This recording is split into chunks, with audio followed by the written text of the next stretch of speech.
Ok, donc on a réussi à configurer un appel avec la méthode open, d'accord, avec les attributs qui permettent de...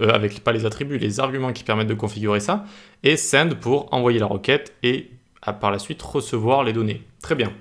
On reçoit tout ça, mais on ne les a pas directement, on ne peut pas les manipuler directement pour l'instant. Comment on pourrait faire ça? Eh bien, on vient entre les deux et on vient se faire un petit xhr.onload. Onload, d'accord? Donc, quand les données vont charger, quand on va les recevoir, on va pouvoir lancer une fonction. Donc, cette fonction-là. Et ici, par exemple, on va loguer xhr.response, comme ça. D'accord? La réponse donc qu'on a depuis notre API. Et regardez ce qu'on a ici. Eh bien, on a notre réponse JSON.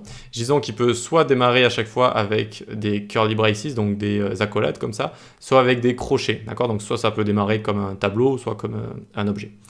Et donc ici, ça nous le montre, mais c'est sous forme de chaîne de caractères. En fait, c'est une chaîne ici. Vous voyez, juste une très grande chaîne. Et nous, on aimerait quand même l'utiliser sous format JSON parce que ce serait plus simple à utiliser. Et même ce qu'on aimerait faire, c'est convertir le format JSON en format JS, qui est un format très proche, et donc utiliser tout ça en format JS avec voilà, des objets, comme la suite d'objets que c'est dans un tableau en fait. Comment on fait? Deux solutions s'offrent à nous. Soit on fait ici JSON.parse comme ça. Hop, tac.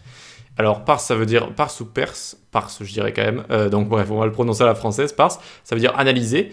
Et en fait, ça va analyser la réponse qu'on a et ça va la transformer en son semblable en JavaScript, d'accord? À la version semblable en JavaScript. Donc, ce qu'on avait en JSON, regardez ce qu'on a ici. Maintenant, on a un beau tableau avec à l'intérieur des objets.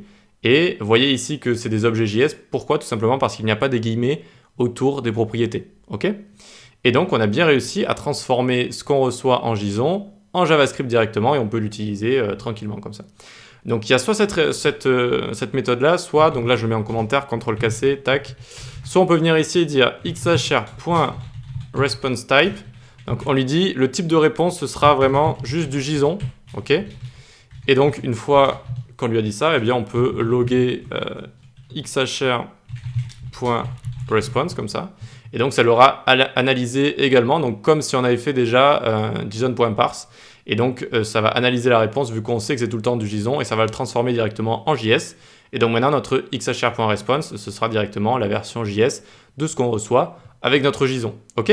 Donc, une fois qu'on a vu ça, très bien, on va voir dans la prochaine vidéo comment l'utiliser et par exemple, comment afficher des petites cartes avec à chaque fois le titre de l'article et son contenu. À tout de suite.